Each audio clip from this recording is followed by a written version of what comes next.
ओम शांति। आज बाबा ने कहा कि बच्चे, बाबा है बागवान। तुम बच्चों को, बागवान क्या करता?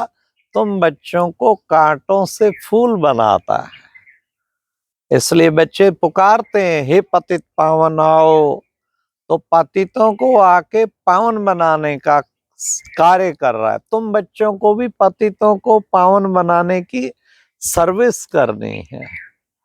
सारी दुनिया पतित हो गई है ना, पावन बनाने की सेवा कर दी। तुम कौन हो? बाबा ने आज कहा, तुम कौन हो? तुम हो ब्राह्मण मुख वंशावली, सबसे ऊंचे ते ऊंचे चोटी। क्या करते तुम? सबको पवित्र बनाते, और वो ब्राह्मण काम का हथियाला बांधते। तो बाबा ने कहा कि बच्चे, बाप आके कहते पवित्र बनो, विकार में नहीं जाओ। विकार में गिरे तो बच्चे की कमाई सारी चट। गिर जाते, काला मुंह कर लेते, कहते हार खाई बाबा। हार खाई माना फिर काला मुंह कर लिया। लिखा होता है ना ट्रकों के पीछे, बुरी नजर वाले तेरा मुंह काला। जहां पतितपना आया मुंह काला। तो बाबा ने कहा, बच्चे ये नहीं करना ना, तुम्हें तो पवित्र बनना है। आज बाबा ने कहा, बच्चे आत्मा ये ऑर्गन्स के द्वारा पार्ट बजाती है, इसलिए बच्चों को देही अभिमानी बनना है। जब तुम देह अभिमान में आते हो तो माया तुम्हें थप्पड़ टाक। इसलिए दिन भर सोचो, जब मैं बिंदु नहीं बनाऊंगा ना, थप्पड़ पे थप्पड़। माया देह अभिमान में थप्पड़ पे थप्पड़ लगाती रहेगी। हाँ, तो बाबा के थप्पड़ थप्पड़ नहीं लगना। कैसा करना है? बाबा के साथ प्यार से श्रेष्ठ स्थिति बनाकर चलना है। फिर बाबा ने और क्या कहा? बच्चे, जो बाप तुम्हें पढ़ाते हैं वो तुमको औरों को पढ़ाना है। बाबा जो पढ़ाते हैं वो औरों को पढ़ाना है। तो बाबा कौन है? शिव बाबा सुप्रीम बाप भी है, तो सुप्रीम टीचर भी है, तो सुप्रीम सतगुरु भी है। बाबा ने कहा, एक ही है जो तीनों सर्विस इकट्ठी करते हैं। वाह वाह वाह, तीनों सर्विस। बाप बना के बाबा से बाप बना और हमें वर्षा कितना मिला। टीचर बना तो रोज कितना पढ़ाते हैं, कितना समझाते हैं।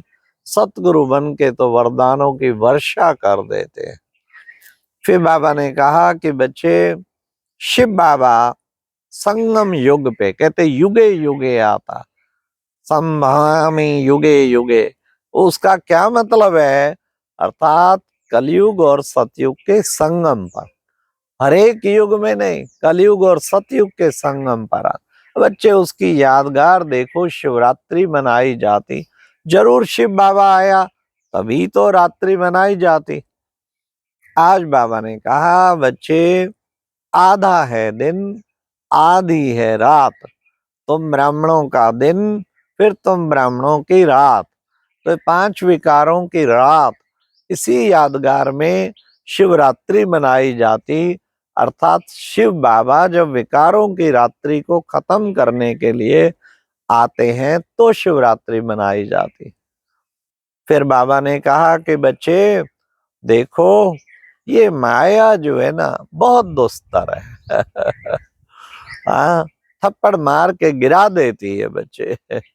इसलिए बच्चों को बाबा क्या करने आया है? बाबा आया माया पर जीत पहनाने। तो बच्चों को जीत पहननी है ना।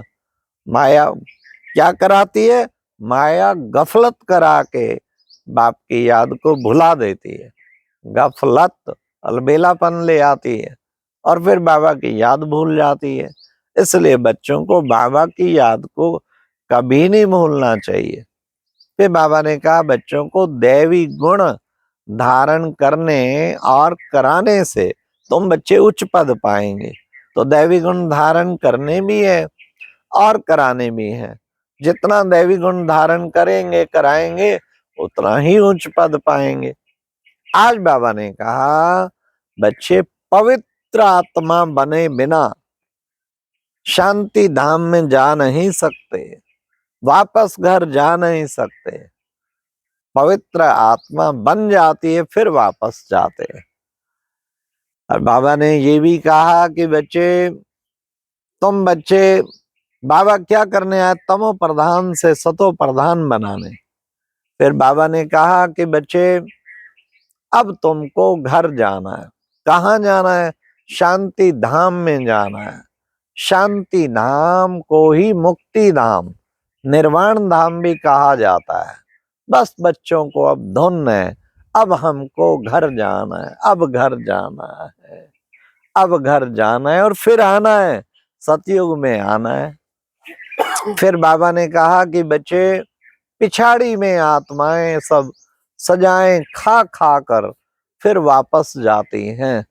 तो मानी और मोचड़ा, हाँ, सजाएं खाने से थोड़ा कुछ मिलता, फिर मोचड़ा खाएंगे तो पद भ्रष्ट हो जाएगा। इसलिए बच्चे कोशिश करो कि बाबा की याद से, हाँ, तुम याद से, इसे योग अग्नि कहते। जितना बच्चे बाप को याद करेंगे पाप कट जाएंगे। तुम कहते थे ना कि बाबा आप आएंगे तो हम आपके ही संग जोड़ेंगे, बाकी सब संग तोड़ के एक बाप के संग में रहेंगे। तो बच्चे अब बाबा आया है, कहते हैं वंदे मातरम, माताओं की जय। सतयुग में कहते थे पहले लक्ष्मी फिर नारायण, अभी तो पहले मिस्टर होता फिर मिसेज श्रीमती होती। तो बाबा कहते कि बच्चे तुम माताओं ने ज्ञान अमृत पिला के स्वर्ग का द्वार खोलते हो, इतनी बड़ी सेवा की है, इसलिए वंदे मातरम कहते। बच्चे वंदे पित्रम क्यों नहीं कहते? क्योंकि बाबा कलश माताओं के सिर पे रखता है। बाबा ने कहा जितना जितना बच्चे बाप को याद करेंगे उतना ही तुम्हारे विक्रम विनाश होंगे। इसलिए याद का होना रखना है। चलते फिरते उठते बैठते एक बाप को याद करना है। फिर बाबा ने कहा कि बच्चे सतयुग में श्री कृष्ण है नंबर 1 प्रिंस, और वो सबसे सुंदर है सुंदरता में नंबर 1।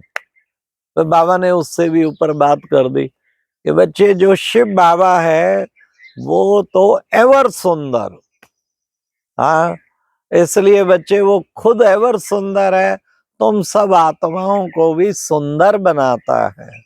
लेकिन श्री कृष्ण तो अभी सुंदर फिर श्याम बनता, इसलिए उसको श्याम सुंदर कहते। श्याम सुंदर, श्याम सुंदर तुम बच्चे इसका राज समझते हो और कोई ये राज समझ ना सके।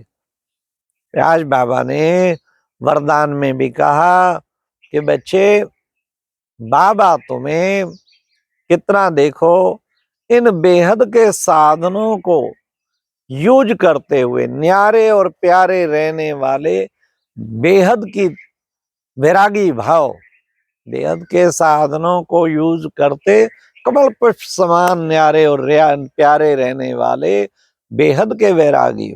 आज बाबा ने एक बहुत बड़ी बात कही कि बच्चे साधन मिलना भी आपके कर्म और योग का फल है, परंतु इन साधनों में इतना लिप्त ना हो जाओ कि साधना छूट जाए।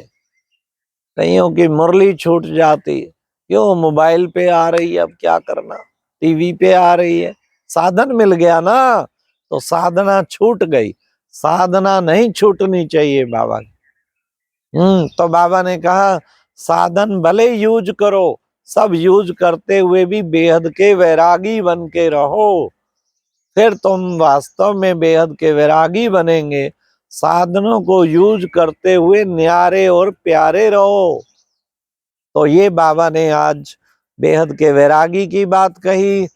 लास्ट बाबा ने कहा परेशान आत्मा को उसकी ऊंची शान में स्थित कर देना ही सबसे अच्छी सेवा है। कोई कंफ्यूज्ड हो, परेशान हो, बेचारा टेंशन में हो, और आपने उसे बहुत अच्छी अच्छी बात सुना के क्षण में स्थित कर दिया। सबसे अच्छी सेवा। अच्छा, ओम शांति। ये थी आज की मुरली से दिल में छपने वाली गहराई की बात। ओम शांति।